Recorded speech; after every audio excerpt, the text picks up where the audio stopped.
বাংলাদেশ নিয়ে গুজব, ভারতের টিভি নিষিদ্ধে আইনি নোটিশ। বাংলাদেশ নিয়ে গুজব ছড়ানোর দায়ে ভারতীয় টেলিভিশন চ্যানেল রিপাবলিক বাংলার বিরুদ্ধে আইনি ব্যবস্থা নিতে অনুরোধ করা হয়েছে। সেই সঙ্গে বাংলাদেশে তাদের নিউজ, কন্টেন্ট নিষিদ্ধ ও ব্লক চেয়ে আইনি নোটিশ দেওয়া হয়।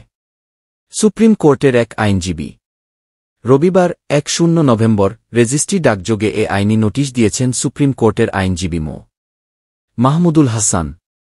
নোটিশে তথ্য ও সম্প্রচার মন্ত্রণালয়ের সচিব, ডাক, টেলিযোগাযোগ ও তথ্যপ্রযুক্তি মন্ত্রণালয়ের সচিব, স্বরাষ্ট্র মন্ত্রণালয়ের সচিব, আইসিটি বিভাগের সচিব এবং বিটিআরসির চেয়ারম্যানকে বিবাদী করা হয়েছে।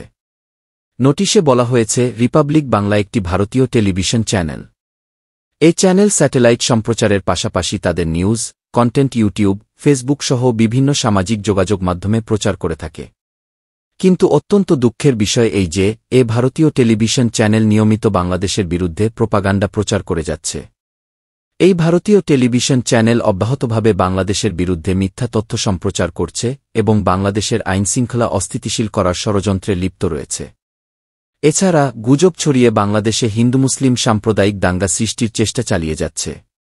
ভারতীয় টেলিভিশন চ্যানেল রিপাবলিক বাংলা সম্পূর্ণ অসৎ উদ্দেশ্যে মিথ্যা প্রচারণা চালিয়ে বাংলাদেশের বিরুদ্ধে মিডিয়া আগ্রাসন চালাচ্ছে। ভারতীয় টেলিভিশন চ্যানেল বাংলাদেশের জাতীয় নিরাপত্তার জন্য হুমকি।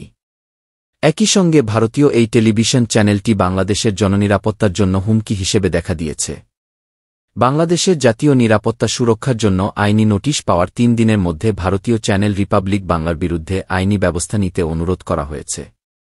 বাংলাদেশে তাদের নিউজ ও কন্টেন্ট নিষিদ্ধ ও ব্লক করার বিষয়ে প্রয়োজনীয় পদক্ষেপ নিতেও অনুরোধ করা হয়েছে।